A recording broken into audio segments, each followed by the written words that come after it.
हाँ जी गाइस, तो आप सभी को पता नहीं होगा कि हमारे दादरी में हो गया बहुत बड़ा ढ मतलब हमारी दादरी में आज स्कॉर्पियो में 6 लड़के थे। बहुत अच्छे से थाने में कोई काम होगा उनका, तो कोर्ट से निकले और जैसे थोड़ा सा निकलते आगे जाके जहाँ पे बीकानेर के पास में चौकी भी है और साइड में मतलब 3-4 लोग अचार की रेडी भी लगाते हैं और एक पेट वेटनरी डॉक्टर वाला भी है।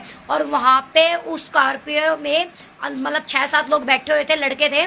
बाहर से भाई साइड में से 2 बाइक आए, उसमें से उतरा और धड़ाधड़ 30 गोलियां मार दी भाई। उनमें से 2 तो घायल हो गए। मैंने वीडियो देखी, मैं बोली भाई ये क्या भाई, दादरी एक छोटा सा जिला है भाई।